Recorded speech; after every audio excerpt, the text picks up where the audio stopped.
Ladies and gentlemen, very good evening to you all.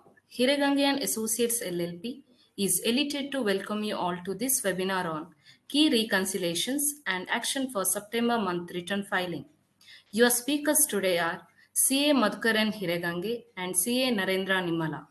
CA Madhukaran Hiragange is a senior partner at Hiragange and Associates LLP, having office in Bangalore and 14 other locations across India.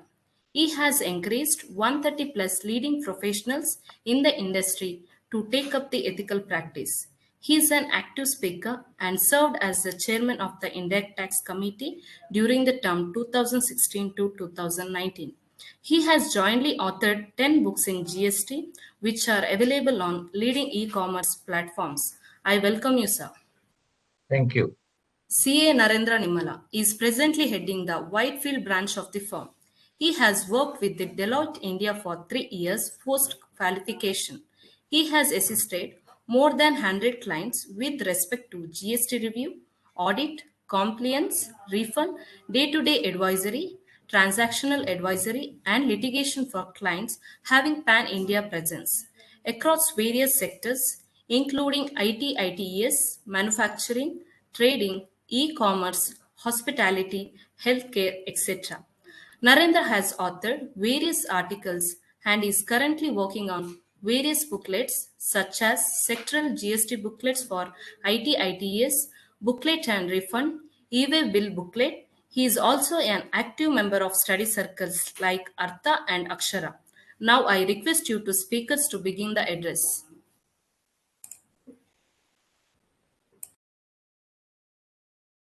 Thank you, Amrita, for that wonderful introduction. Uh, yeah. So the agenda for today is we wanted to basically discuss about various reconciliations that are to be undertaken by the taxpayers. The objective, first of all, the objective of this conducting this session is there are a lot of times where clients come to us, chartered accountants, and seek advice as to whether ITC pertaining to previous years can it be availed now.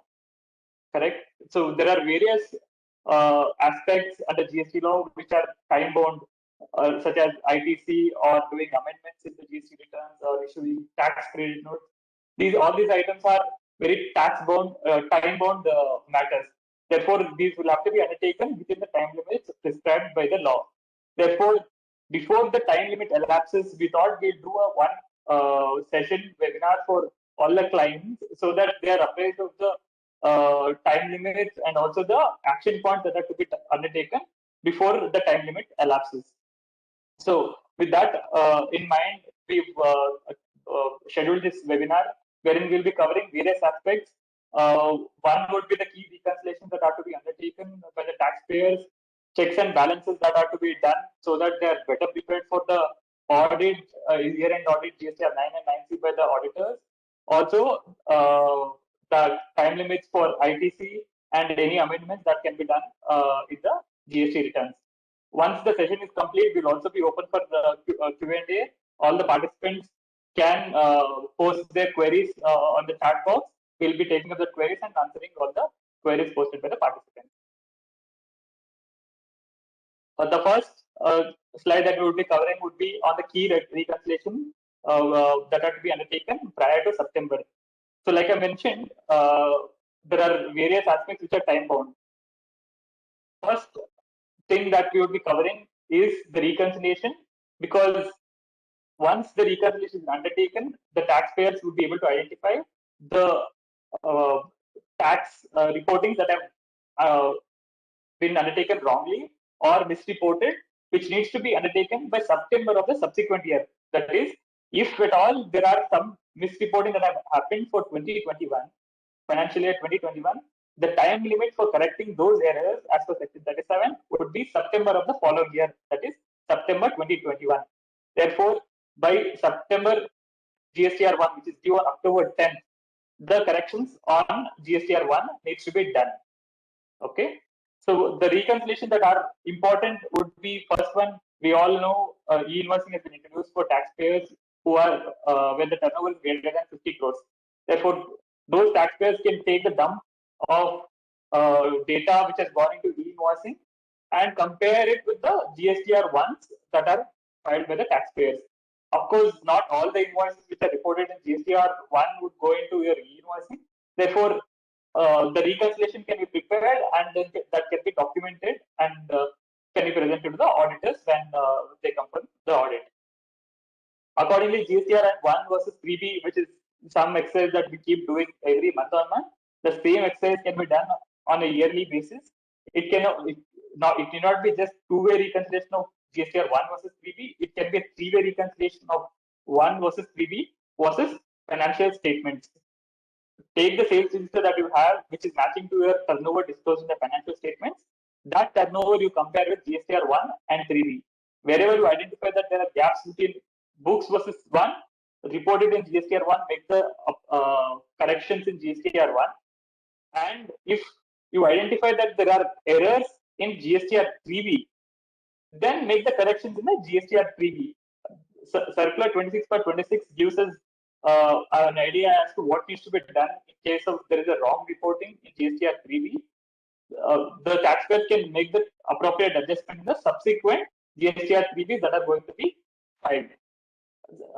Similarly, if there is any issue with respect to GSTR 1, appropriate corrections can be made by way of amendment in GSTR 1. I repeat, if it is misreporting or wrong reporting in GSTR 1, the taxpayers have the option to make the amendments in the GSTR 1. There is the option to amend the data that was previously wrongly filed. If at all it is by way of GSTR 3B, then the taxpayers need to make the adjustment in the subsequent month returns. Similarly, there is also a reconciliation between GSTR 1 versus e-way bills. This also becomes very crucial because we've seen a lot of cases wherein the taxpayers are receiving notices comparing the data that is been disclosed in GSTR 1 versus the data that is available in the e-way bill portals. The notices have already been started and the taxpayers are receiving these kind of notices. Therefore, before an audit authority comes and verifies this particular data, the taxpayers can proactively prepare this data and keep it ready so that they are better prepared for audit by the GST department. Of course, here, like we all know, not everything that goes into GSTR 1 goes into e-way bills. Accordingly, the reconciliation can be made and kept ready. And in case there's any corrective actions that need to be taken, the same can be taken. The one more thing that can be identified when we do GSTR 1 versus e-way bills is also that you can also identify that there are some inventory which has gone to the job workers, which does not go into a GSTR 1. Therefore, those kind of data can be identified and can be tracked if those data which has been sent to job workers have been received by the supplier within the time limits prescribed, which is 1 year and 3 years for inputs and captive goods. The data can be tracked through this mechanism as well. Like I covered before, we can also do a reconciliation between GSTR 1 versus financial statements. It is important to note that it is not just the revenue from operations that we'll have to compare it with. Please do compare it with the final turnover that you have, including other incomes. If there are any recoveries that you have made from the employees, those will also be disclosed in your financial statements as other income. Please see to that you reconcile your invoices that you reported in GSTR 1 versus whatever is the final turnover, including the employee recoveries. Not, of course, the taxpayers may have varied approaches towards the recoveries that are being done for the employees, be it with canteen recoveries or a gym recovery, or towards bus passes or various other recoveries. Some taxpayers may want to pay the tax by taking a conservative approach. Some taxpayers may not be willing to make the payment of taxes and may take an aggressive stand towards the recoveries. If at all those recoveries are part of the CTC or the offer letter that has been offered by the employer, those would be covered under the non-GST items. Therefore, the taxpayers may have taken a position not to discharge GST on it. The tax position is fine, but irrespective of whether you are paying the tax or not, having a reconciliation statement accounting for these particular items becomes very important. Similar to these reconciliations, inward reconciliation of purchases can also be done. GSTR 3B, which is your input tax register, which is gone into a GSTR 3B, can be compared with a GSTR 2A. The purpose of doing the reconciliation is of for two purposes. One is, of course, to see whatever credit that we have availed is reflecting in GSTR 2A or not, so that we can make the appropriate follow-ups with the taxpayers and get the same reflected in the GSTR 2A of the supplier's recipient's returns. That is one purpose. The second purpose is to identify if there are any credits that have been missed out by the taxpayers to be availed. Of course, this is also a time-bound matter wherein uh, input tax credit pertaining to a particular financial year, the time limit for availing those particular credits is September of the subsequent financial year. That is, if at all the transactions pertain to 2021, the due Narendra date. sir, sir, can you go little slower? Sure, I'll do that. Yes, thank you. Okay. So yeah, so on doing the reconciliation of GSTR 2A versus 3B, first thing you observe is the ITC that has not been uploaded by the vendors, so that you can make appropriate follow-ups to the vendors and get the same uploaded onto your GSTR 2A.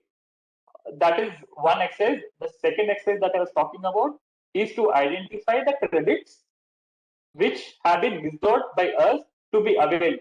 They could have been present in GSTR 2A or 2B, but they have not been availed by us in the books of accounts. Those needs to be identified with this particular exercise, and those can be availed by us by September. Like I mentioned, for the invoices pertaining to 2021, the due date for availing those particular credits is September of the subsequent financial year. That is September 2021, for which the due date is 20th of October. Before 20th of October, these credits need to be identified and needs to be availed by us in GSTR 3B. Some of the credits that we generally miss out on are admin related expenses. It could be bank charges that are charged by our concerned banker, or internet charges, or it could be plant and machinery, which is allowed under section 17.5. There is only restriction with respect to credits which go into immovable property, but however, credits pertaining to plant and machinery are allowed to be taken by the taxpayers. These credits need to be identified and could be availed basis your GSTR 2A versus 3B reconciliation. One other reconciliation that could be done is your RCM liability versus the expenses that you booked in your financial statements or books of accounts. Please go through the expenses that are there in your books of accounts and see if wherever RCM liability is applicable or those particular expenses, the RCM liability has been discharged. Some of the expenses which are liable for RCM would be your director expenses. If it's not a full-time director whose TDS is being deducted under 192, then those particular liabilities will have to be reported for RCM and GST needs to be paid on it. Similarly, if there are any sponsorship expenses or if there are any legal charges or security services that you have availed, GTA, rent-a-cab, all these services, some of these services will be liable to RCM, and those needs to be identified while going through the expenses list in the financial statements or books of accounts. Once that are identified, the RCM liability can be paid off, the appropriate RCM can be paid off, and also it is important that not just paying the RCM liability, it is important that we avail the credit of RCM liabilities that have been paid.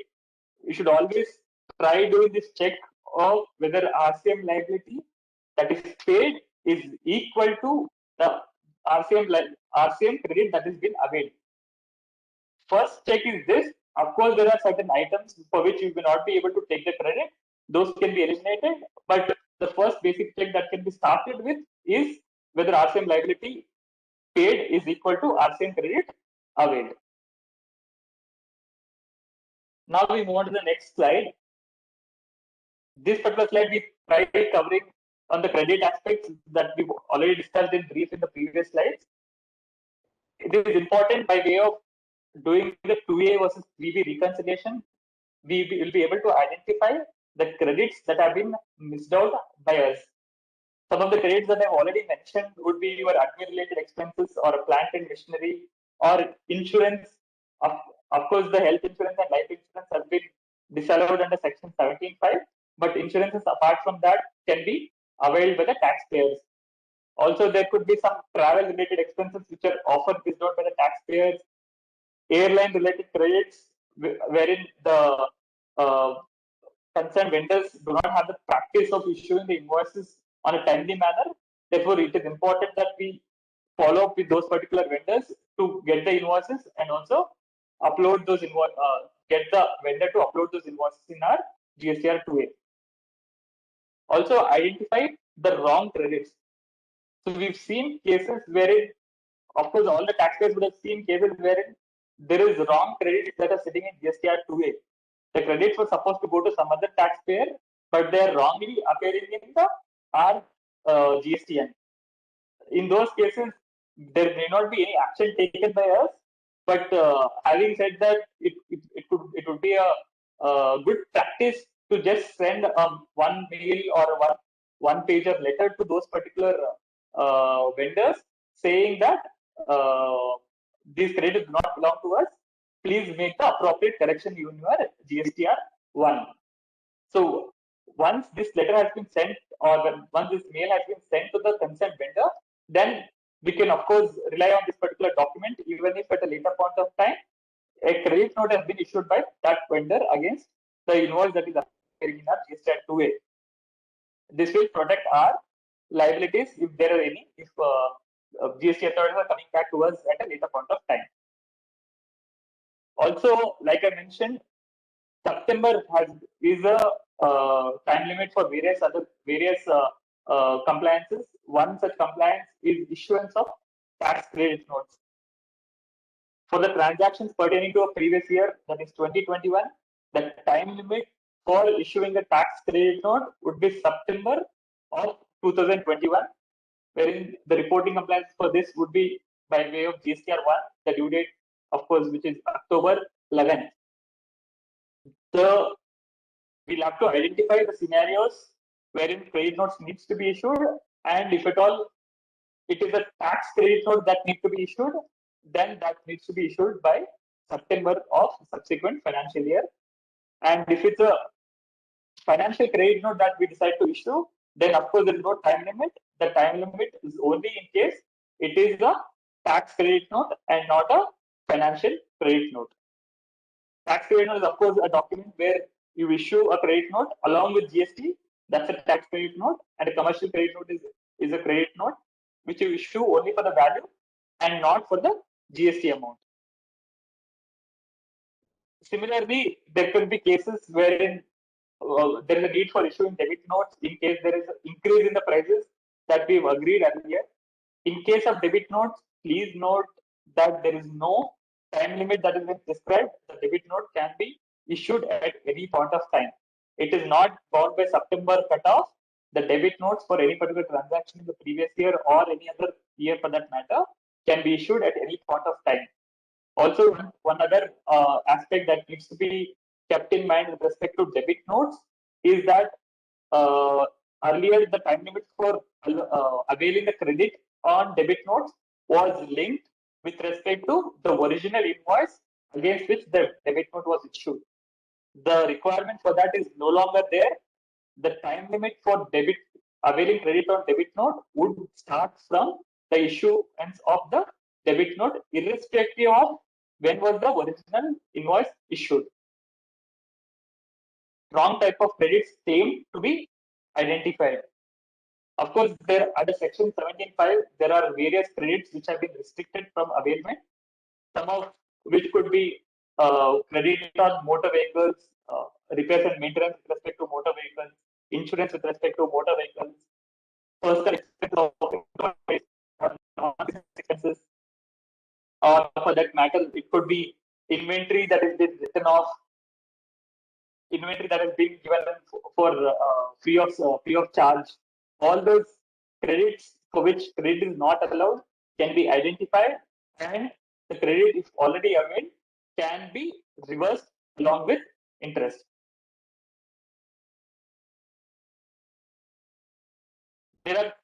Of course, there are taxpayers wherein they have pan-India presence and they have locations across India.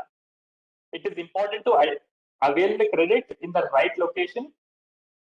Please do not avail the credits of Karnataka in Hyderabad or vice versa. Please see that please see the bill to location in the invoice issued by supplier, and the credits needs to be availed in that particular location itself. And also make sure that in the GSTR 2A, the credits are reflected against the right GSTN and not against the different GSTN of the taxpayer. While doing GSTR 1 versus 3B or 1 versus financial statement exercise, we also come across situations. We'll be able to identify if there are any supply transactions for which tax invoices have not been issued. Identify those scenarios and issue the tax invoices at the earliest. In case the tax invoices are not meeting the time of supply criteria, please see to that interest liabilities are appropriately discharged on delayed reporting of these particular invoices. One other point to be noted here is that there are cases wherein the supplies are made on approval basis, wherein the goods are sent to the customers and you wait for approval of the customer to bill you. It is to be noted that the law prescribes the maximum time limit of 6 months for such cases. In case it goes beyond 6 months, the taxpayer is required to report these items by end of 6th month itself and not wait for the approval of the client. The maximum time is 6 months, and thereafter this needs to be reported and tax needs to be paid on this particular transaction. Cross-charge versus ISD compliances. In case, like I said before, if you have a pan-India presence, then there can be cases wherein the branch office located in various states could be providing support to the head office. In those cases, you will be doing a cross-charge on a month-on-month basis or on a year-end basis. And on finalization of books of accounts, there is always need for increasing the cross-charge or decreasing the cross-charge. In those cases, the appropriate action needs to be taken by the taxpayer by way of issuance of credit note or a debit note, and tax needs to be paid on that particular adjustments. Similarly, ISD compliances will have to be undertaken if there are common credits that are sitting in the head office in the ISD registration. Those needs to be transferred to all the locations to which the input tax credit pertains to. There are taxpayers who follow cross-charge mechanism even for distributing the common credits. The common credits ideally needs to be distributed by way of ISD mechanism, but there are of course taxpayers who are doing it by way of cross-charge to other locations, which is not recommended. But if at all that tax position is already being taken, then appropriate actions, if any, needs to be taken with respect to those as well. Rule 42 compliance is something that generally is missed out during the year end. Once a taxpayer has both taxable turnover as well as exempt turnover, it is important to keep in mind that reversal needs to be undertaken by the taxpayer with respect to credits which are used for providing both taxable as well as exempt supplies. Taxpayers could have been doing this on a month-on-month basis, but we often miss out doing this exercise on a year end as well. Rule 42 prescribes that this exercise needs to be first undertaken on a month-on-month basis, and once during the year end, the ITC of the entire year, the common ITC of the entire year, the corresponding taxable turnover and exempt turnover needs to be considered, and one reversal needs to be undertaken at the year end as well. An actualization of reversal needs to be calculated at the year end, and appropriate action if the amount that you arrived at the year end is higher than what you've already reversed throughout the year on month-on-month basis. If that amount is higher, then you will have to reverse additional input tax credit along with interest from April 1 onwards. If at all that is a shortfall, then the taxpayer is allowed to avail that particular credit. The balance credit can be availed as input tax credit in the GSTR 3B of September 2021. I repeat, if there is a shortfall in the reversal amount, then the additional amount needs to be paid along with interest.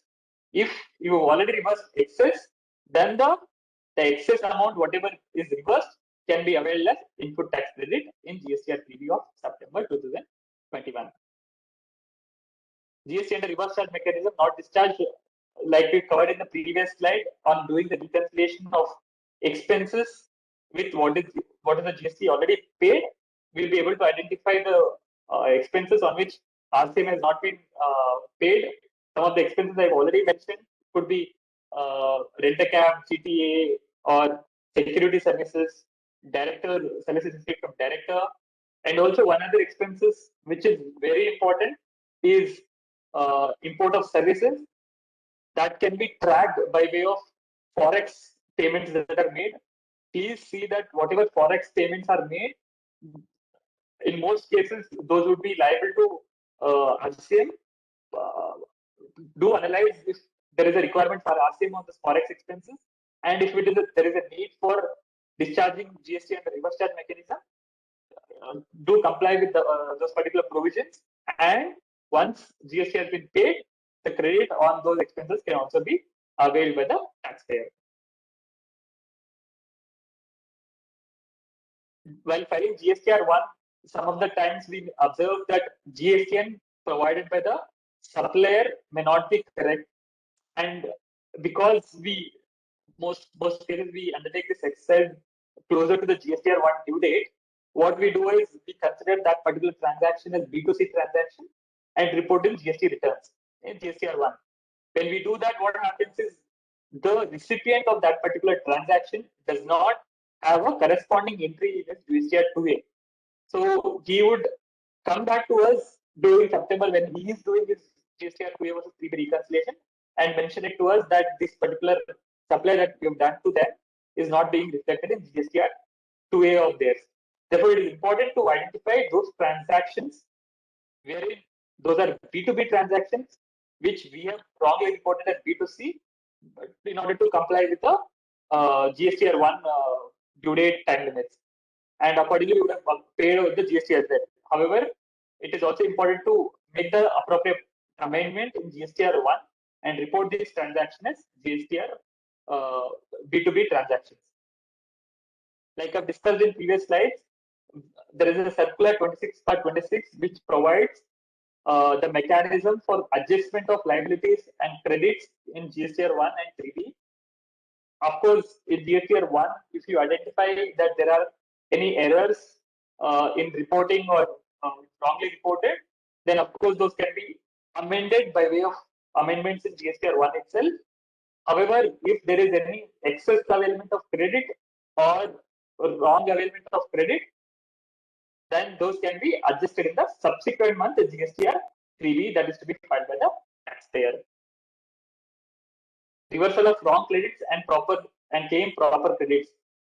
There can be cases wherein a transaction which is supposed to be reported as IGST was reported wrongly as CGST and SGST by the taxpayer. It is important to knock on the door of the tax in the supplier and tell him that these taxes have been wrongly paid as CGST and SGST, which were supposed to be paid as IGST, and therefore that appropriate action needs to be taken from the supplier. So reverse the credit that has been wrongly availed and claim the correct type of credit that we were eligible for. Similarly, from our end as well, there can be cases wherein we would have paid IGST on a transaction wherein we were supposed to pay CGST and SGST. Appropriate action needs to be taken, the correct tax liability needs to be paid, and the wrong type of taxes can be claimed as refund. Please note that Section 77 of CGST Act provides a relaxation in these cases In case you paid wrong type of taxes, please make the payment of right taxes. There is no requirement for making such payment along with interest. A relaxation has been provided for interest liabilities. Please make the correct payment of taxes, and the wrong type of taxes that were paid can be availed as a refund or can be adjusted against the liabilities in the subsequent month. I see some of the comments saying that there is an echo. Just give me a 1 minute so that I can change the mic adjustment. Identify wrong time of supply and classification for adjustments.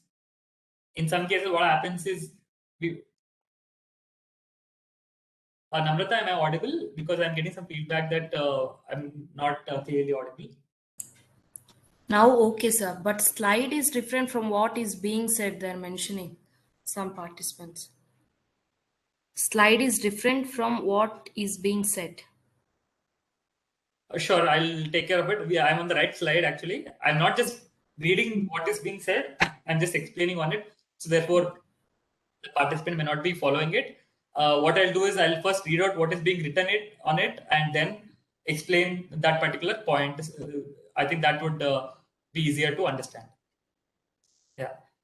Identify wrong time of supply, classification for adjustments. So sometimes what happens is taxes may have been paid, but they may not have been paid at the right time. One classic example for these cases would be RCM, wherein the time limit for making payment of RCM is date of payment or 60 days from the date of invoice.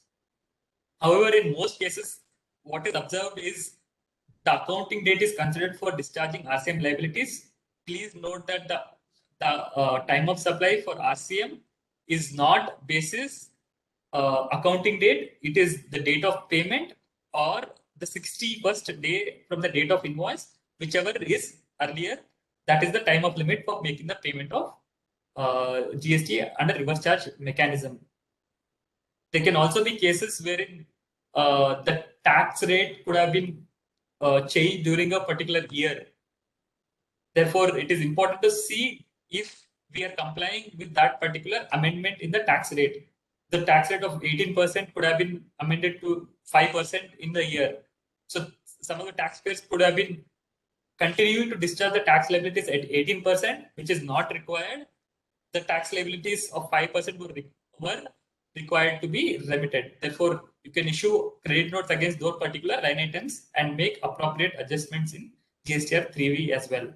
So those kind of adjustments in tax rates, if any, in the year, if are undertaken in the year, careful analysis needs to be undertaken with respect to those transactions as well. GST payment by builders. GST payment by builders, promoters, and reverse charge mechanism for shortfall from 18% from 80%. This is a new requirement that has been placed from 2019 onwards. In case the taxpayers are going under the payment of taxes of 1% or 5%, which have been prescribed for new projects that are started from 1/4/2019. In those cases, the builders or promoters are required to procure the inputs and input services from registered taxpayers. Only leeway of 20% is given, and in case the supplies are received from unregistered taxpayers beyond 20%, say they've received from registered person only to the extent of 70% and not 80%, then the shortfall of 10% needs to be paid by the builders under reverse charge mechanism. So the tax liability of 10% needs to be paid up by the builders. The time limit for complying this was June 2021 for 2021 related transactions. Nevertheless, this can be complied now along with interest liabilities. Input tax credit availability with respect to banks and financial institutions. Like I've mentioned before, while doing GSTR 2A versus 3B exercise, we also identify transactions which have been reported by our suppliers in GSTR 2A, but credit of which has not been identified by, has not been availed by us. In those cases, please do identify those cases. One of the case which is commonly not taken is credits with respect to banking transactions. Avail the credit with respect to those transactions. One other transaction is with respect to travel related credits. Please look at your GSTR 2A, and in case there are any credits with respect to A travel, ask your vendor to issue an GST invoice if not already given, and accordingly avail the input tax credit. What other thing? What also can be done while doing GSTR 2A versus 3B is identify the vendors who have reported more than one invoice. Narendra sir, Yeah, can you Namrata. speak little louder? Someone saying voice is not clear. Okay, I think I'm getting feedback that it is proper for some of the participants. I'll try increasing my voice also here. Yeah, now But it's okay. Yeah. yeah, I also request the participants to check the internet connection as well. I will be doing the same from my end as well. Yes, yes. Okay. So while doing GST 2A versus 3B, please identify those vendors wherein the invoice have been reported more than once wrongly. So like we were discussing before, there can be one case where it may go wrong and it has been reported to us instead of some other taxpayer. But if it is happening on a repeated basis, then it is important to identify those particular vendors and see if they are actually wrongly reporting or we are actually not availing those particular credits. Cross charge to distinct persons and related parties for supply of common services. Like we were discussing in previous slides, if there are any common input services that are being availed by the head office, those needs to be apportioned to other branch offices as well. In case already done, we are complied. In case it's not done, taxpayers needs to comply with those particular cross-charge requirements. Those common services needs to be apportioned to other branch offices either by way of ISD or by way of cross-charge. The recommended method, of course, like we discussed before, is by way of input service distributor mechanism. Ensure tax liability against receipt of advances and adjustments thereof. So the taxpayers, while the law was firstly introduced back in 2017, the taxpayers were required to make payment of GST for advances received towards services as well as goods. However, within 2-3 months from the introduction of GST, the requirement for payment of GST on advance basis for goods was removed. A relaxation is given with respect to goods. Now, the law as it stands now, the taxpayer is required to report only the advances that are received with respect to services. Verify year-end approvals of provisions for transactions related parties and evaluate GST implications. So, for this mainly is relevant for with respect to cross charges that are undertaken to your branch offices, wherein there are always year-end entries that are passed to adjust the billing that was undertaken during the year. In case there is any increase or decrease in the transaction value of earlier transactions, then a credit note or a debit note needs to be issued accordingly. To verify of correctness of accounting treatment of capital assets prior to closure of books in order to optimize input tax credits.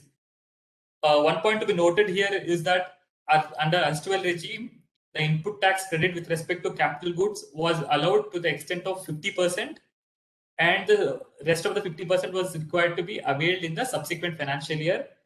However, that particular requirement is no longer there under GST regime. The taxpayer is allowed to avail input tax credit on capital assets in the year in which it is purchased itself, and not avail only the 50%. The entire credit can be availed. And of course, if that particular capital asset is being put to use fully towards exempted supplies, then the credit cannot be availed on those particular capital assets.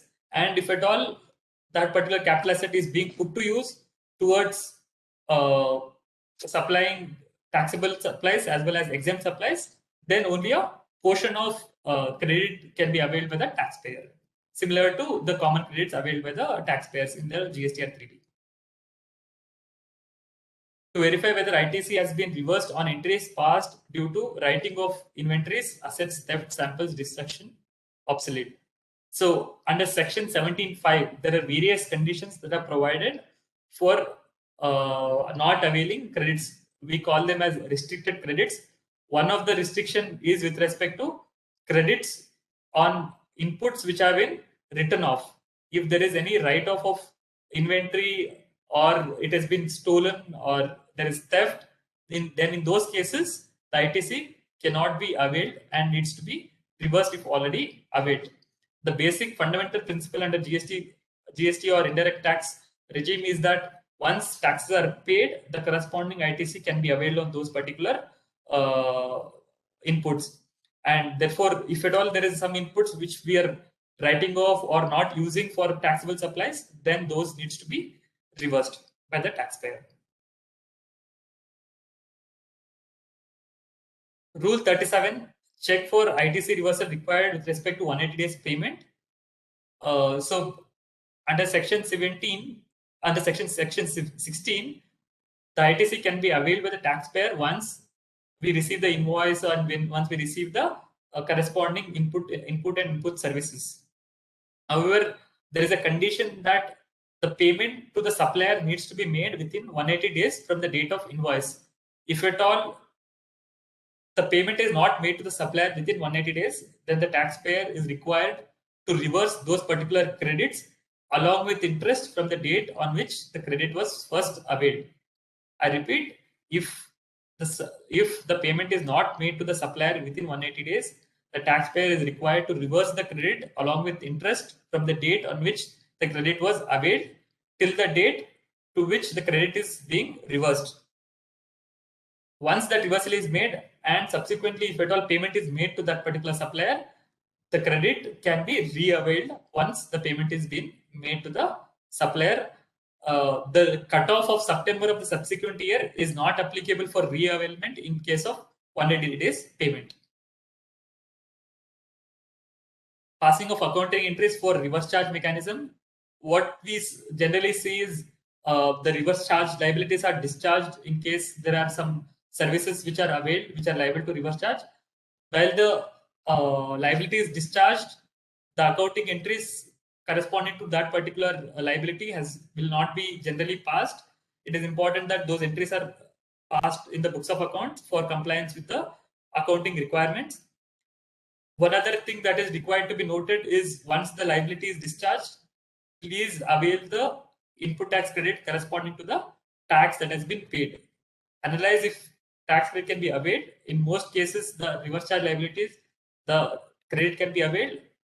In case you are eligible for ITC, avail the input tax credit as well. Matching of GST accounting, CGST records with SGST is self-explanatory. The CGST rates are equivalent to SGST. Therefore, wherever tax payments are recorded in books of accounts, the CGST will always have to be equal to the SGST. Similar treatment will be applicable even in case of input tax credit as well. Credit availed onto the different GSTN of the same SSC. Like we discussed before, in case the taxpayer has pan-India presence and have branches across India, it is important that the credit is availed in the right GSTN, which has availed the credits, and accordingly, the GSTR 2A also will have to reflect the right GSTN. In case the supplier is reporting that transaction onto the head office GSTN, please get back to the supplier and give him the right GSTN, because what happens is they would have, if they are using an SAP wherein there is scope for entering only one particular GSTN, then they would have ideally put the GSTN of the head office, and when they are making the tax payments, they would have automatically put the transaction against that particular GSTN, which belongs to a head office. And in case the branch office is taking those services, then most cases what happens is supplier reports this against the head office and not against the branch office. So in such cases, the supplier can be contacted and given the right GSTN and for making appropriate amendment in his GSTR 1. Vendor's credit note reflected in GSTR 2A requiring reversal of input tax credits. So while doing GSTR 2A versus 3B, one thing that we identify is the credits that are missed out by the taxpayer to be availed.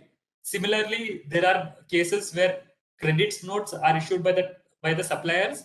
Similar to availing the input tax credit, there is also requirement for reversing the input tax credit when the suppliers are issuing the credit notes. In case the credit note is wrongly issued to us, then there is no requirement for reversal. But however, if the credit note is rightly issued to us and we have missed out reversing the input tax credit, then that needs to be complied. Input tax credit needs to be reversed along with interest. One other thing that is to be kept in mind with respect to GSTR 2A is that it also gives us an indicative number of RCM liabilities. There is one column, separate column, specific column with respect to RCM liabilities. It says whether by way of yes or no, there is a separate column which gives us indication as to whether RCM needs to be paid on those particular transactions. Those can be identified, and wherever in GSTR 2A it reflects as yes against RCM liabilities, those transactions can be analyzed to see if we have already complied with those transactions and made payment of GST and the reverse charge. If not, then we'll have to identify the reason for not complying with RCM liabilities. And if at all it was not required, well, it's good. If at all we have missed out on the making payment of RCM, then the same needs to be complied. And if at all there are any interest liabilities, the same needs to be paid. The interest liabilities needs to be paid. Reconciliation of balance credit and cash as per GST portal with balance appearing in books of accounts. Like we all know now, we have electronic cash ledger and electronic credit ledger. Those cash ledger, credit ledger, which are there on our GST portal, will have to be matched with our books of accounts, the balance in our books of accounts. Well, these are not time-bound matters. Some of the items that I'm covering here are not time-bound matters. These are good to have checks and balances that can be done by us before an auditor comes and identifies these particular transactions.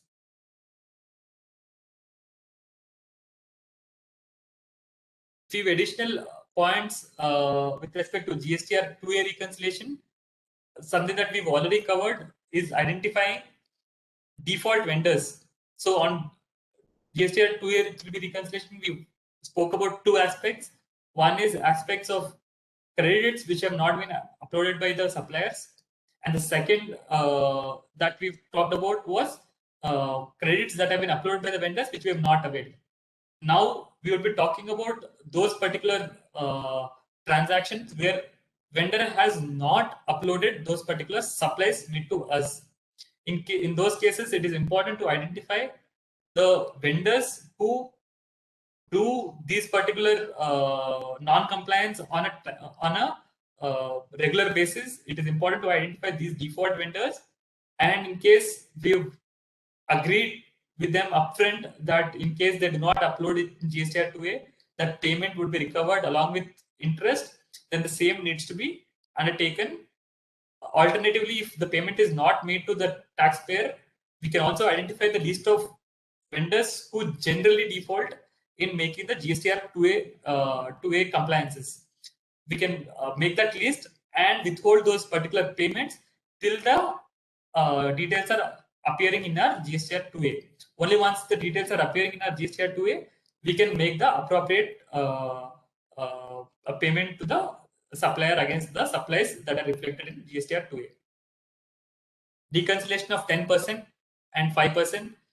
This is with respect to Rule 36(4) that has been introduced back in October 2019, wherein the taxpayers are now allowed to avail credit on with respect to GSTR 2B, the amount of credits that are appearing in a GSTR 2B plus 10% of eligible credits can be plus 5% eligible credits can be availed by the taxpayers. The percentage of additional credit has been changing from period to period. It was 20% earlier, which has been changed to 10%, and now it is 5%. It is important to see that the appropriate amount of additional credits have been availed by us and not beyond what is eligible to us as per Rule 36(4). Similar to cases wherein vendors have defaulted, there could also be cases wherein vendors have wrongly reported certain supplies. There could be errors with respect to invoice number, or there could be errors with respect to invoice date, or similarly, there can be errors with respect to the amounts as well. It is important to identify those particular transactions where there are errors and report it to our suppliers so that they can make appropriate corrections in their GSTR 1, and therefore it will correctly reflect in our GSTR 2A. Ensure if the liability is being analyzed and paid in respect of inward supplies notified for reverse charge mechanism. This is something that we've already discussed. In GSTR 2A, there is one separate column which gives us indication as to whether that particular transaction is liable to be discharged under reverse charge mechanism or not. Once we filter out those particular items, the RCM liabilities can be complied with. Just do not go blindly by what has been reported by the supplier. Analyze as to whether there is actually a requirement to make the payment of reverse charge, and in case it is required, take the payment under reverse charge and avail the credits. Check if the tax paid under reverse charge matches with the ITC under availed under RCM. Like we've discussed in previous slides, the first basic check with respect to RCM liabilities is to see if the RCM that is paid is equal to the RCM credit that we have availed. Of course, there may not be cases wherein every time we make a RCM liability that we are eligible for credits. Those can be eliminated, and the rest of the credits can be availed by the taxpayers, including the import of services case. Wherever RCM is paid, the taxpayer is allowed to avail the input tax credit. In case of reconciliation of books inventory with physical inventory, assess if ITC reversal to be required. Like we discussed before, in case there is any inventory which has been written off, or which has been stolen, or which has been missing, or we could have given it on a free of charge basis. In those cases, Section 17(5) of CGST Act restricts those particular credits. We are required to reverse the credits on those particular inventory which have been written off by us. Similarly, in case there is some inventory which we have sent to the customers on approval basis, like we discussed, 6 months is the time limit prescribed by the GST law. In case the approval has not been received beyond 6 months, the taxpayer is required to make the payment of GST on completion of the 6th month itself, and not wait for the approval of the taxpayer of the recipient. These are the points that we wanted to cover with respect to year-end transactions and the checks and balances that could have been done by us with respect to audit preparedness, and also the time limits that we've discussed with respect to ITC, the time limit that we discussed with respect to issuance of tax credit notes, and the amendments that are important with respect to GSTR 1, wherein the time limits are September 2021. The transaction with respect to 2020-21, the time limit is September 2021. It is important that we comply with these time limits. More so with respect to input tax credit eligibility, with respect to amendments and credit notes, there may not be a very huge impact. But with respect to input tax credit, it will directly hit our P&L in case we are not availing certain input tax credits that we are eligible for. With that, I thank you all for giving your time, valuable time, and joining this session. Now we will be open to question and answers by the participants. Before we take up the questions, we also have with us Madhukar sir, Madhukar sir, do you want to add anything to whatever we've discussed so far? Yeah, thanks, Narendra. I think you covered a large number of issues. So I think one of the participants also mentioned that if you could go through the slides again, what I will do is that I have made a few notes, and you would take it to the next slide. I will say as next, and anything I have to comment on that slide, I will take it. Done, sir. Work Take the done. next one. Take the fourth, slide number 4. Yeah. Yeah. Let me see if there is anything. Yeah. When you're talking of debit notes, you already mentioned, no, sorry, credit notes, you already mentioned that if it is within the time limits, then you could do it with charging of GST and the appropriate entries can be made. Many times what happens is that there is no need to actually charge the GST. Financial credit notes also are acceptable in the law in the sense that since my vendor is anyway availing the credit, it doesn't make sense for him to make unnecessary entries and me to make unnecessary entries, in which case I can issue a financial credit note wherein only the base discount or whatever I want to reduce the price by, that gets reduced. So financial credit notes could be a practical way to avoid unnecessary entries at both ends. Oh, you can go to the next one.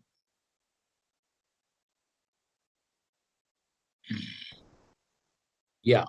The second point is very important. Tax issues not issued on supply transactions. Here, there could be some issues in the sense that all of you know that unlike the VAT regime, in GST, even a stock transfer is liable as long as it's going to a different with same PAN number, different location. So I can have different registrations for GST in different states, or within the same state also I might have chosen for some verticals to have a different number. In all these cases, any transaction between the distinct persons will be liable to tax. In fact, I think in the year earlier, maybe a couple of weeks back, Narendra and me had also talked about what could be those type of supply transactions which are liable for GST between related parties. So that PPT or that recording, if Narendra, you or Namrata can also share on the chat, the members who are listening can possibly look at that also. Namrata, you'll do that, or Narendra, you can do it, whichever way you do it. So I will share. Yeah, good. The next one, which is which Narendra rightly mentioned, that many times people have been using cross charge for passing on credits, but there are also cases where people have not at all looked at cross charge or ISD, and there is a non-compliance in this regard. In that case, there is one particular provision which possibly can be of some use to all of you. In case the ITC at the other end, that is the recipient is eligible for ITC, then the reversals have to be done at the recipient's end, because when you send something, you don't know whether it will be liable or not liable. Let me take an example. I am located in Mumbai, and the other unit of mine is in Bangalore. And therefore, when I send it to them, send this particular, say, intermediate product or input which is used for manufacture, the resultant product could be exempt. In such cases, it is impossible to send it without credit, and therefore the presumption in such cases, transaction wise, you have to look at. Of course, if the recipient branch is not at all eligible for credit, that you'll have to charge on the market value of the transaction or comparative value. If nothing is available, then cost plus 10%. However, if the recipient is eligible for ITC, then only a nominal cost we may have to charge. For example, monthly we will charge rupee 1. This particular thought process, we can ensure that we have disclosed to the department by way of a disclosure. All of you being our clients, you would have heard this or you would have seen it in case you got our compliance done, that you need to have a disclosure to the department of various transactions, and this could be one of them. As far as Rule 42 is concerned, this was there in service tax regime also. There is only one aspect. This is for those of you who have branches outside India, who are providing services to you. If they are providing services to you, then obviously you are going to pay the RCM and avail the whole credit. But you might have to reverse in case some of your supplies are exempt. Now, one aspect which comes in very important here, which is also missed by many of the ITS companies, is for services provided outside India to your client outside India. Your branch outside India provides services to your client outside India, and therefore, when that is being done, there cannot be a reverse charge in India because it's not at all a supply. Supply is only if the supply is in India or deemed to be in India. Now, there is a provision which states that the branch providing services to the entity in India is liable under that is, the entity in India is liable on reverse RCM.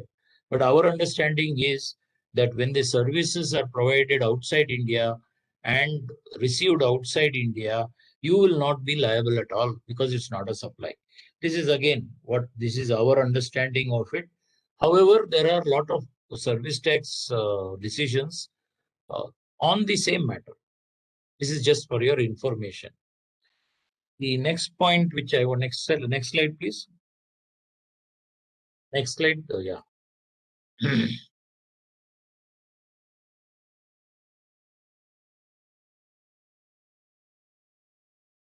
Yeah. The next point I want to touch on is that GST payment by builders and promoters under reverse charge for shortfall from 80%. Now, there may be something which is there now in this current year when you are trying to comply, and we would advise that if there is a shortfall, better to comply with it. However, if it is there for the past years, you need not rectify, is my understanding, because this provision again has some legal lacuna. The input tax availability to banks and other financial institutions, air travel, etc. When I'm speaking of this, I also remember that many of us miss out on what is it that is eligible from the banks because it just comes as a line item in your statement, and there is no specific invoice for it.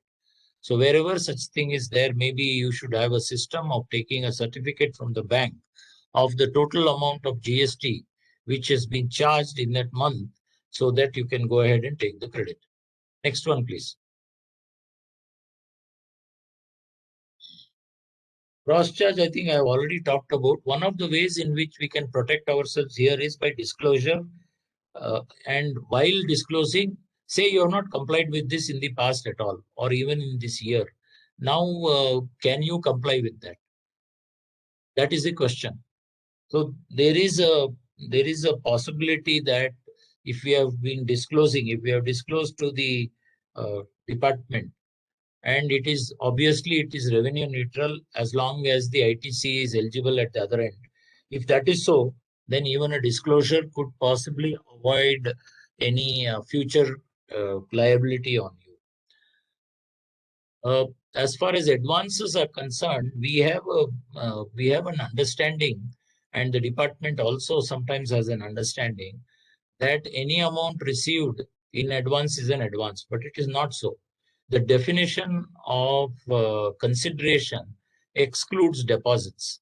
even adjustable deposits. That means if I have given you an advance of 10 lakhs and it is supposed to be adjusted against each of my running bills, then that advance which has been given is not an advance, it is a deposit as far as the law is concerned, and I need not pay the GST on that at the time of receipt of the advance.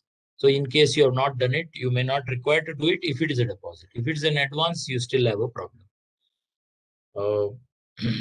The last point, I have a few thoughts on that, 17.5 restriction is basically on inputs and not on anything which is produced. When we say write-off of inventories, maybe we can restrict it only to the inputs.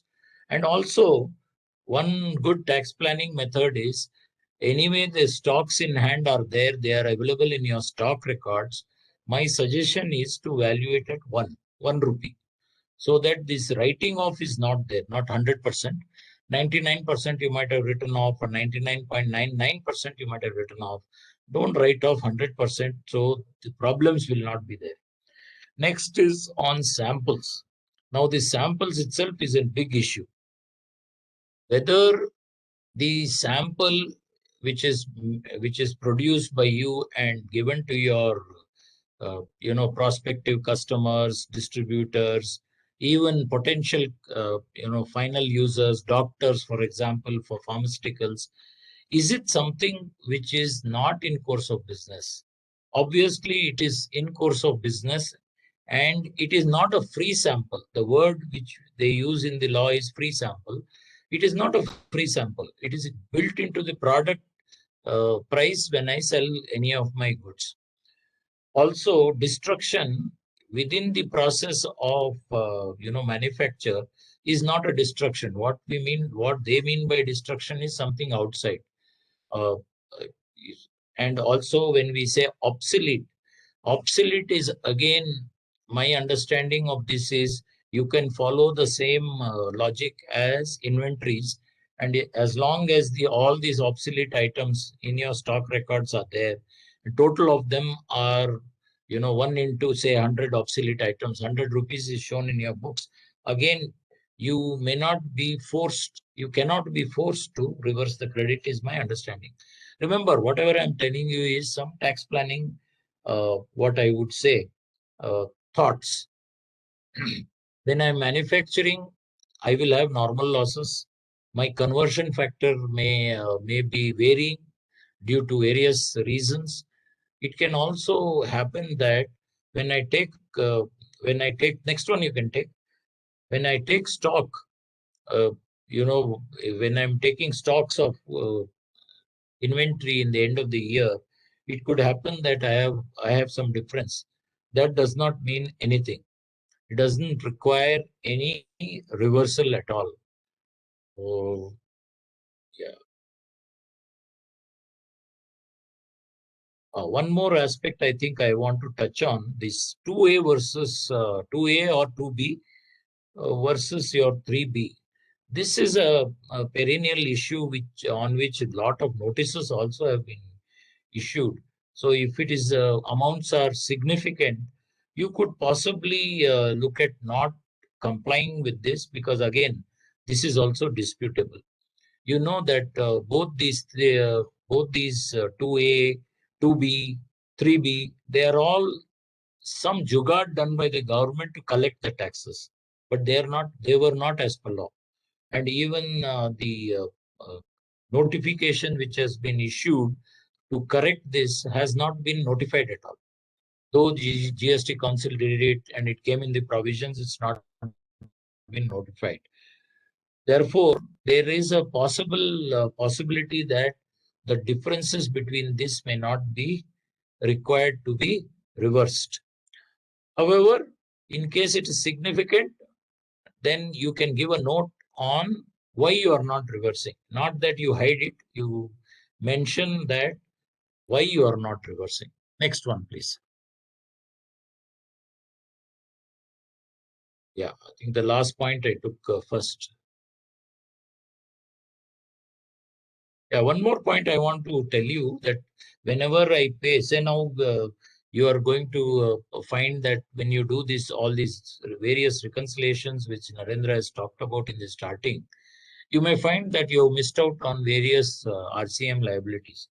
In which case, you may have to pay the RCM liability under that particular in the month of say September, and you are eligible for credit in the same month. I think this ends my some value addition I thought I could give. And Narendra, you can answer each question. If I have something to add, I will add to that. I think you've got all your questions on the chat box, so you can start Sure. answering them. Done, sir. Done. I'll do that. Yeah, I will read the queries. Sure.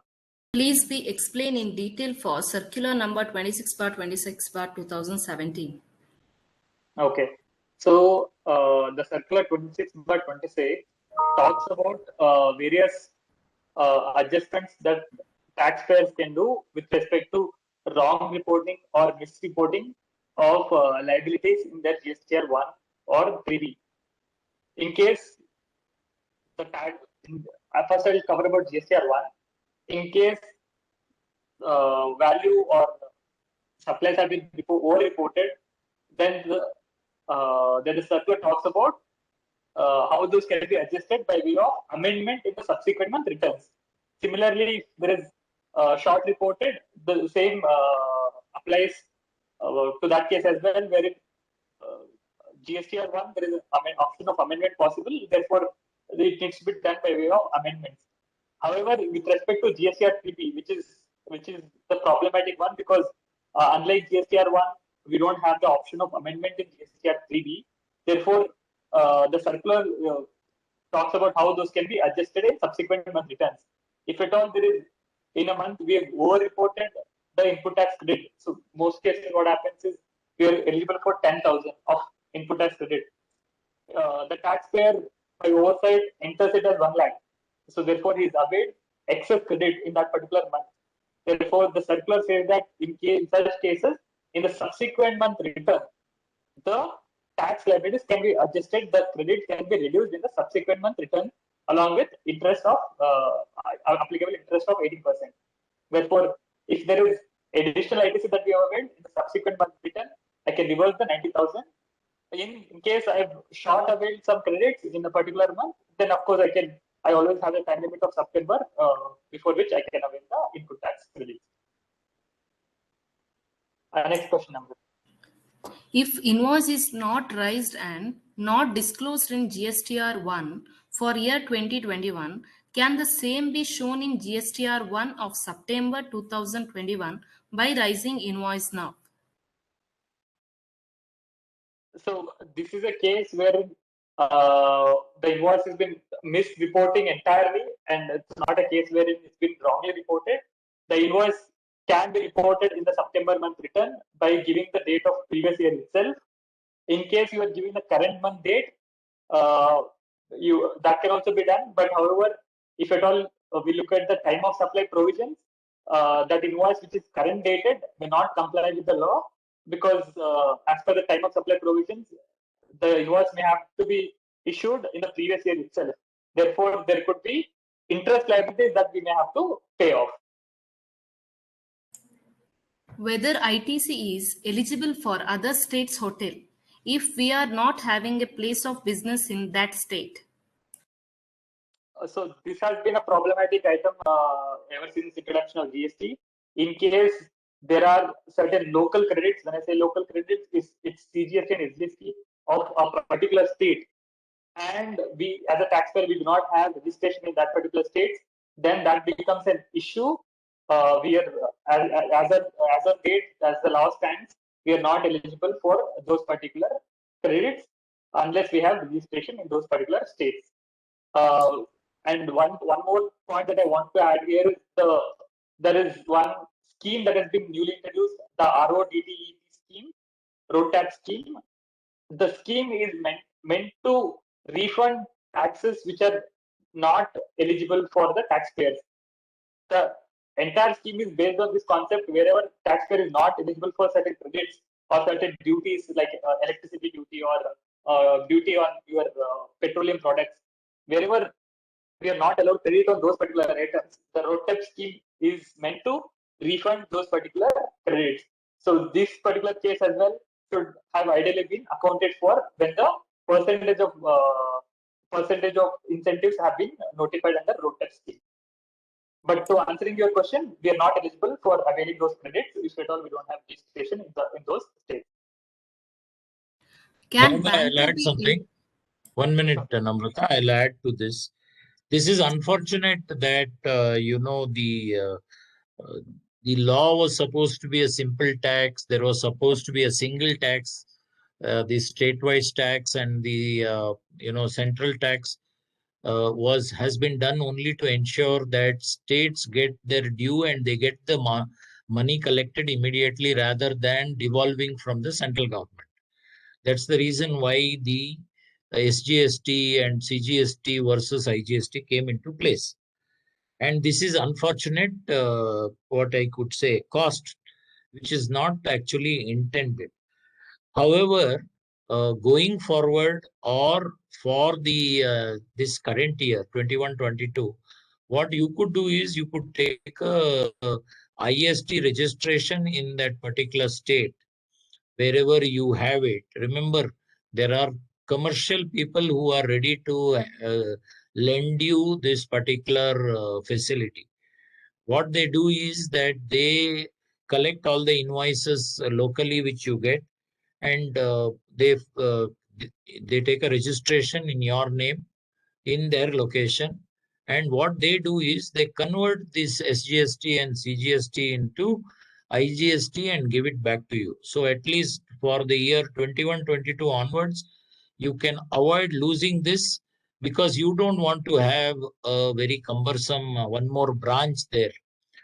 One second thing which can be done is whenever you have these hotel type of things, you could also have an arrangement with a tour operator or some aggregator, event manager, who will take on the responsibility of various things and give you a combined bill where he will charge the GST, IGST from that state to you, and all the bills which you have to incur, he may be taking the credit for that and giving it back to you. This is, of course, a little roundabout means, but it can be used when you do not want to register in too many places because compliance will become a headache. Yeah. Namrata, you can go ahead. Yes, sir. Can banker be able to amend now for year 2021 of their bank charges invoices? For 2021. Yes.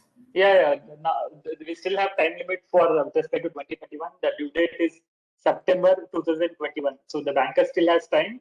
If at all the credits that you get in your statement are not reflected online, then the banker can be approached and asked that the credits are not reflecting and make appropriate adjustments in their GST account.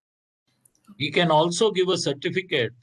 Banker can give a certificate saying that for this year, month-wise, this was the GST charged on various counts, whether it is for facilities or DD charges or whatever it is. He can give a certificate of that. Of course, reconciliation may be asked by the department, but in my experience, because this issue was there in service tax also, till now I have not found that once you give a certificate from the banker and the fact that you can show some sample entries in your bank statement which reflect some amount of GST, that should be enough to take the credit in normal circumstance. And yes, therefore, for the past year, like Narendra said, you should be able to take the credit. Please give the format for reconciliation of 2A. There is no specific format as such with respect to GST 2A reconciliation. But the objective of that exercise is to identify if there are certain credits that are missed out to be uploaded by the vendor and if there are certain credits which we have not availed. Having said that, we have recently concluded one training on GST returns where we have covered the aspects of various reconciliations that we undertake, including the GSTR 2A versus 3B reconciliation. Probably you could ping Namrata once the session is over. She could share the video of that particular session with you. We are taking credits as per books of accounts purchase register. Please explain. Sorry, can you read that again, Namrata? We are taking credits as per books of account purchase register. Please explain. He's That's saying that 2A and 2B is not using, basically. correct. So I would say that was the process that was ideally supposed to be followed. Once we receive our invoices, once we receive our goods and services, we are actually liable to eligible to avail the input tax credit. But however, having said that, the additional condition has been introduced by way of Rule 36(4), wherein we are required to avail 5% in addition to whatever is reflected. Correct? That is the actual compliance requirement as per the rules that stand as on today. Having said that, like Madhukar sir said, that rule which has been introduced, Rule 36(4), can of course be challenged. And if you have a higher risk appetite, then that rule can be challenged, and there is no requirement to comply with that particular provision. Further, One Yes. minute. There are various codes where I understand that the judge has favorably looked at it. Unfortunately, the decision has not come out. We have also fought a couple of cases on this through Naveen and all that, and where we have where the judge has said that yes, this is a impossible condition, and therefore it should not, even though it's there in the section itself, it is not something which is followable, and therefore it's arbitrary and it may be struck down. But again, we always believe that until the decision comes, we can't tell you 100% it's risk-free, and therefore you might have to wait. Further consequences if e-invoice generated but doesn't reflect in GSTR1 and e-invoice portal. So once a invoice has been generated, we don't have to go manually and report it in GSTR1. Once an invoice is generated, the details are auto-populated onto your GST portal, and that would take care of the compliance requirements. We also had one, Namrata, we had one session on e-invoicing, no? Yes, sir. Can you put that also on the chat so that those of them who are interested to quickly look at what are the issues in e-invoice could also, they could, access it. Yes, sir, sure. Yeah, go ahead. Kindly confirm once that the time limits of credit note and debit notes has been removed or still September for next for the year. Okay, so as far as credit notes is concerned, first I'll cover credit notes, then I'll go to debit notes. Credit notes, with respect to transactions pertaining to a particular financial year, the due date for issuing a tax credit note is September of the subsequent year. That is, if at all there is a transaction happening in 2021, year 2021, the due date for issuing a tax credit note along with GST is September 2021. That time limit still continues. Having said that, the taxpayer always has an option to issue either a tax credit note, that is credit note with GST, or a commercial credit note without GST. So that option is always there. If it is a tax credit note, the time limit of September applies. If it is a commercial credit note, there is no time limit. Secondly, as far as debit note is concerned, there is no time limit with respect to when a debit note can be issued. It can be issued at any point of time. A debit note can be issued for price changes even now for transactions that have happened in 17-18 as well. Please suggest discarded finished goods as per GST Act. I'll answer that. See, the finished goods, which are discarded, they will have some reason. Sometimes if it is packaging, for example, I am a packaging company and I have put Hiregange and Associates, instead of Hiregange and Associates on the packet, I have put Niregange and Associates. Now that whole thing is a waste, but it is a part of the production process, and therefore, when such such things are destroyed, it is a part and parcel of the production process. I will not allow that type of packet to come out, and the company which is giving me that goods, that is the packages, under their own law and under their good business practices, they cannot do anything with it but scrap it. However, that scrap can be sold, and that scrap will get sold at the scrap rate because it's a part of the process. So even finished goods, for example, in pharma companies, many times the entire batch is destroyed because it doesn't meet the quality norms at some point of time. So it is taken back from the finished goods and destroyed. Now, in such cases also, it would be part and parcel of the manufacturing process. And for this, again, I have got a suggestion on disclosure.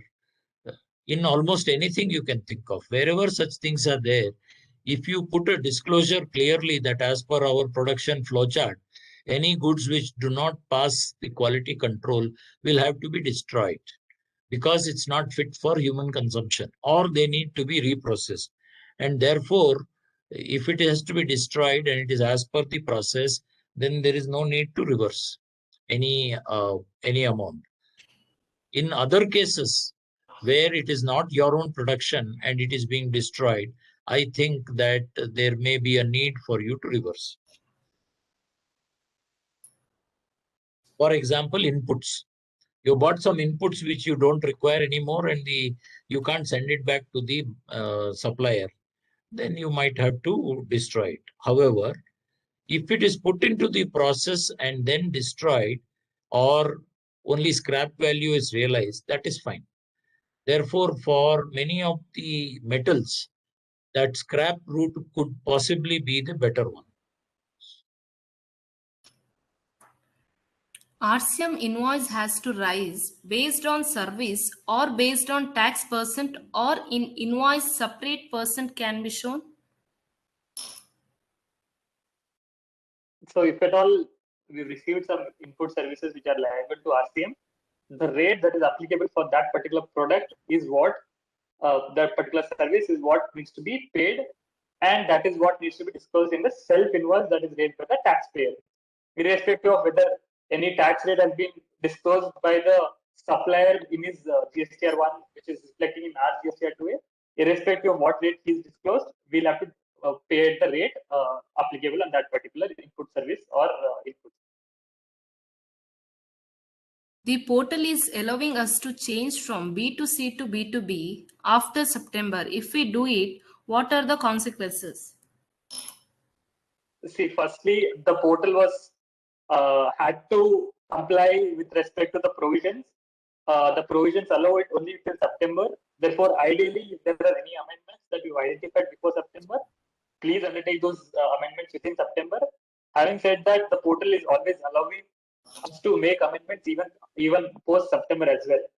In those cases, if there is only disclosure requirements, please go ahead and make the amendments. Well, portal is allowing it, the law does not allow it. Therefore, the GST officer at data point of time can come and levy a nominal penalty, but of course, there is no tax impact in those cases and there is no interest liabilities. Therefore, the penalty, if any levied, can I would say be easily defended, if any, by the tax officer. I want to add a small, not an answer to the question, but many times the GST portal does not allow you to do a transaction to comply because of changes, glitches, etc. Remember that the portal is not the law. Portal has no existence. It's only a machinery. And if the portal is not allowing, and you have raised a complaint. When you cannot do it, you raise a complaint. and then you can always rectify all these things manually also. The point which is there is what is not possible because of maybe poor software design or user testing not done by the department prior to putting all these things in place. It cannot lead to some liability for me. Therefore, I can always give what I would say a manual letter, which also can be sent through the portal. You know that the portal allows you to send communication to your jurisdictional officer. So you put it there that I'm hereby I'm availing the credit, but it's not allowing me. Please enable it. You put it there and let it be. Remember, because of the mistakes of this portal, many times people have been denied credit. In fact, you know that in the transitional provisions, all the courts have held now that the people who tried to do it were not able to do, and then many people did not transit at all, though they had some credits. And there, I think a lot of leeway was given. One more aspect which I think I want to add here, since you have asked about this portal, was that cesses. You know that the she cess and education cess, which you had paid in the past regime and on when you paid your service tax or central excise, you either wouldn't have taken it because the department people said that you cannot take it, or you would have taken it and reversed it. Now, in all those cases, you can apply for a refund, every case. So if your cess, which you did not take in 2017, is substantial based on your understanding of what is substantial, you can apply for refund. In fact, I think 2 days back or yesterday, I have put up a draft letter on my LinkedIn account where you can, the entire, draft letter for the refund has been done. It was prepared by Akbar in our Bangalore office, but doesn't matter. You can do it anywhere. Yeah. Next question. Manufacturer is asking the dealer to raise a debit note for discount without GST. What would be impact on such debit notes? So it's a case of debit note where manufacturer is ready not to give a GST debit note, right? Can you read it out again, Namrata? Sure. Manufacturer is asking the dealer to raise a debit note for discount without GST. What would be impact on such debit notes? Yeah, I will answer this. This discount is another issue. Remember that as long as I am the purchaser and due to many reasons, the manufacturer finds that his product is not moving fast enough, he may ask for me to give some more discount to my customers. But he says, you don't bear it, I will bear it, and therefore issue a debit note without GST. Why he says without GST? Again, it is unnecessary. You pay, he takes, all these unnecessary entries can be avoided. Questions also from department can be avoided because of the financial debit note. As long as that financial debit note always mentions discount for whatever, slow moving this thing or some scheme for slow moving, festival discount special, whatever it says, let it link to the purchase. As long as it's linking that item to the purchase, there is no liability on the dealer who is raising a debit note on his supplier. However, if the dealer is providing some services, say the manufacturer or the distributor, importer tells the dealer, I want you to put 20 additional salesperson so that the uptake is more. Now that is not a discount. That is a service provided by the dealer to the manufacturer, and therefore there he may not be able to issue a financial debit note. He may have to issue a debit note for manpower services or business support services and charge 18%. Export proceeds. Export proceeds not realized till September 21. Exports under LUT condition violated. What is the solution? Export proceeds are mandatory to be received as per definition of what export is. Therefore, if at all we do not receive forex within the time limits prescribed by FEMA Act, then to the extent of not received, we'll have to pay GST on that particular transaction. Yeah, I want to add something here. While I totally agree, the provisions are very clear that we will have to pay it. But the question will be whether this is an export or not. Was the service received outside India or not? Whether the goods were received outside India or not. So if the amounts are substantial, you might like to take a legal opinion before following this advice which Narendra said. If amount is small, follow Narendra's advice. If amount is big, find out whether you can, avoid payment, but they could be disputed, and then the cost of dispute, in India is pretty high. While in my understanding, once I export something, especially goods, if they have left the land and I have not received the monies, then there is no question of, paying the tax for goods which have been exported, even if I have not received the money. As far as services are concerned, there can be some liability because, the services are not like goods. It is not something which can be evidenced, and therefore I think it's on a little weaker footing for disputing. Yeah, you can go ahead. Export receivables written off as not realizable. What is treatment under GST? Is exports under LUT? Same answer, no? This is the same question, Namrata. Okay. Writing of expired goods, at what rate should GST be reversed?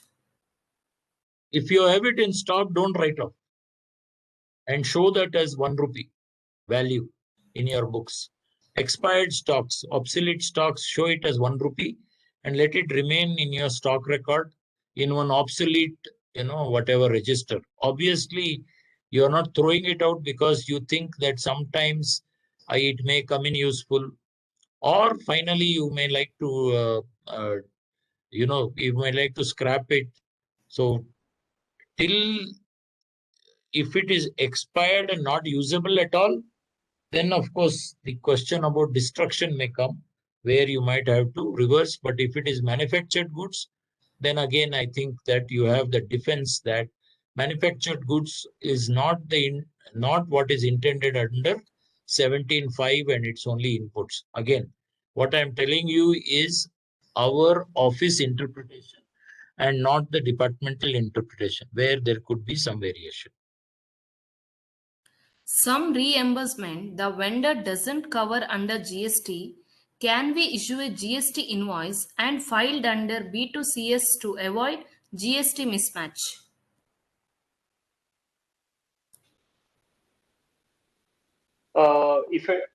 If the vendor is issuing the invoice for pure agent services, then we would have already put it in the invoice and not charge GST. And if it is compliant with the rules with respect to pure agent transactions, then there is no requirement to pay any GST with respect to those transactions.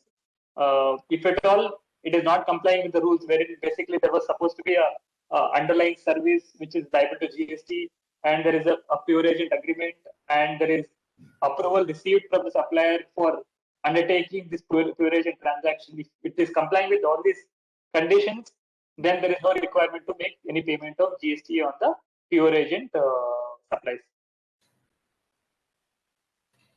GST e-invoice is generated with IRN, not auto-migrated to GSTR1.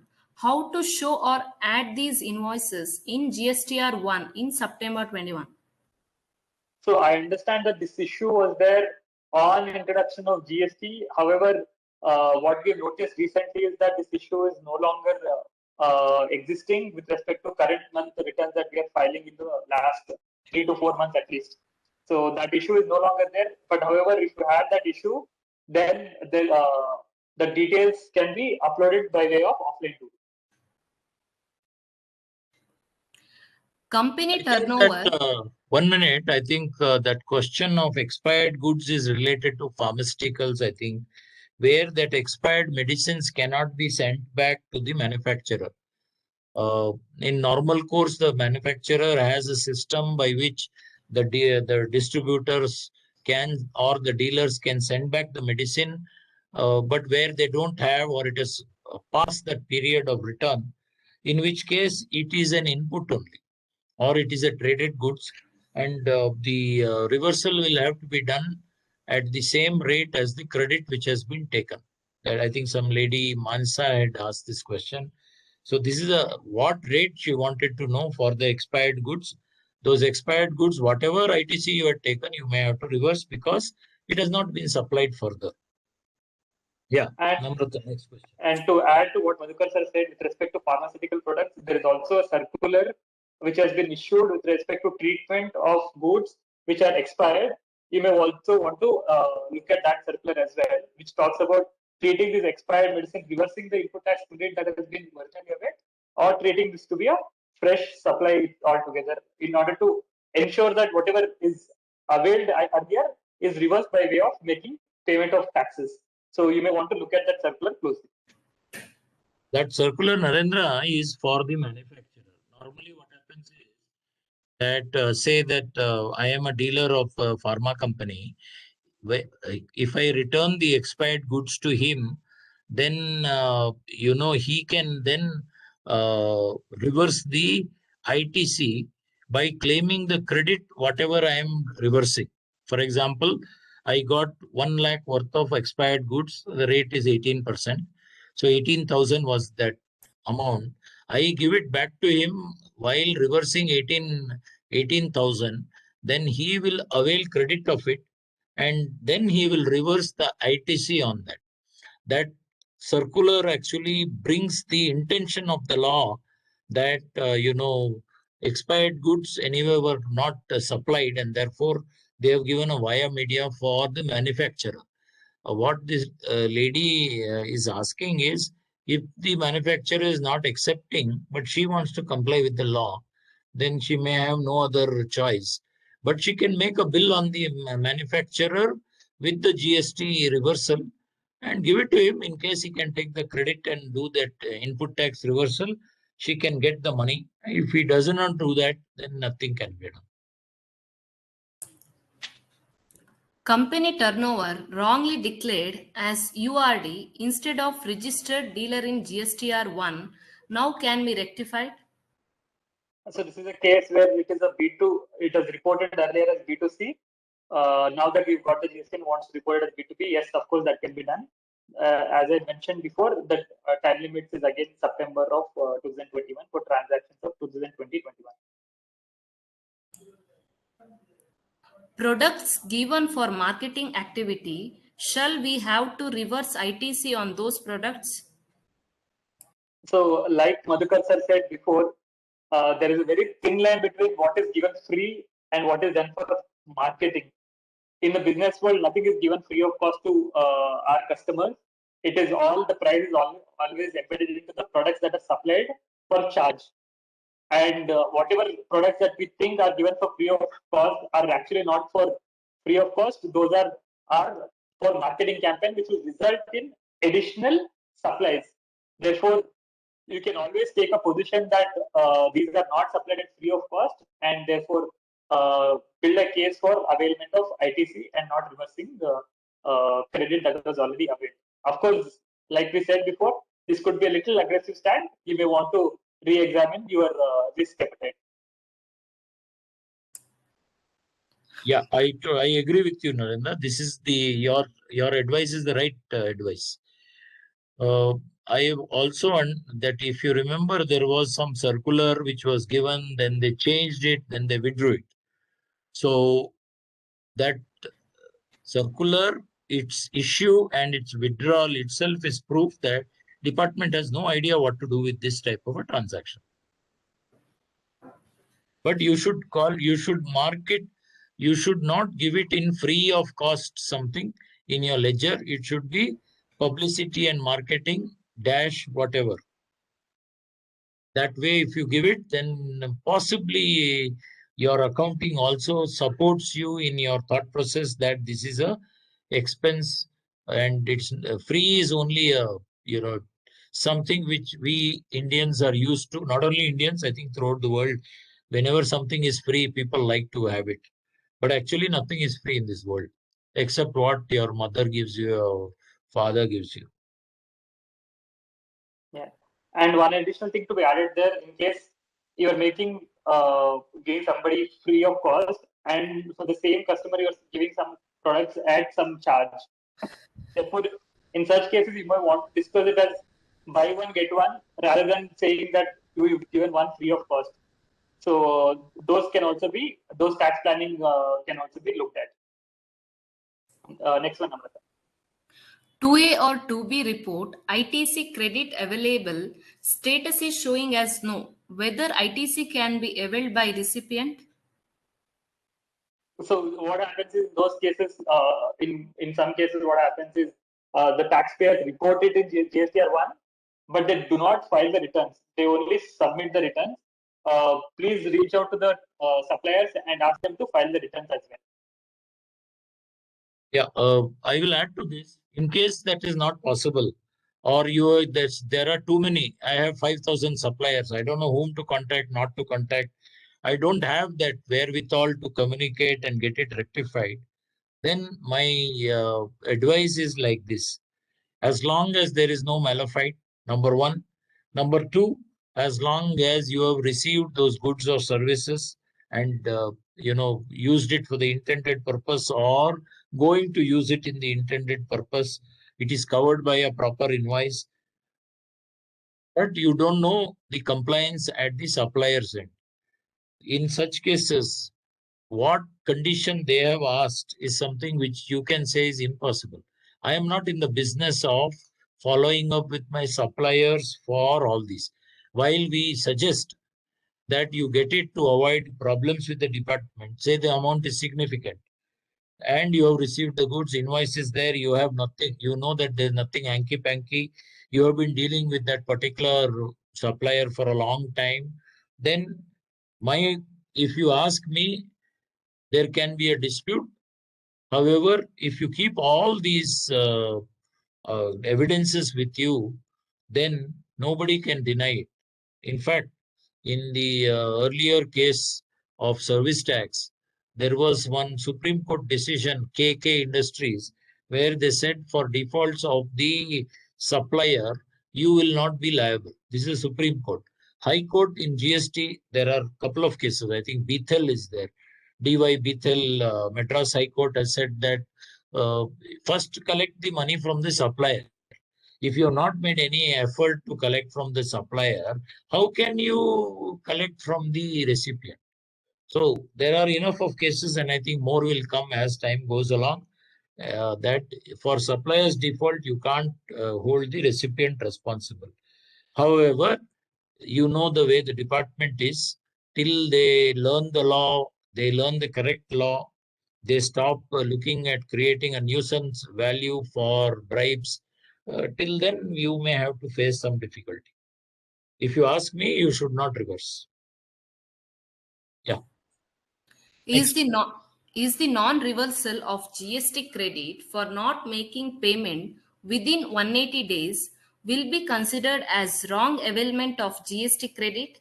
If yes, there is a case law where HC holds interest not leviable on wrong availment of ITC when reversal is made by way of payment through credit. Based on this, case law interest is no need to pay on GST credit reversal, right? That thought process, I would say, is in line with what we advise generally. In case we have some credit reversal that needs to be undertaken, but we have sufficient credit it is also important to understand when we say sufficient credit, it is not just at the time when we are reversing it. It needs to be present from the time when it was originally availed till the time when it is actually being reversed. Till that time, if you have sufficient credit throughout this period, then you can build a case saying that interest is not applicable and only ITC needs to be reversed.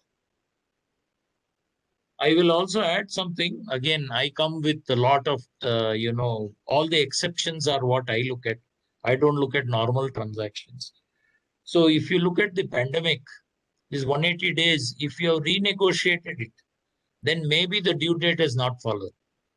So in case you have not done this compliance, even in case you have done this compliance, no problem.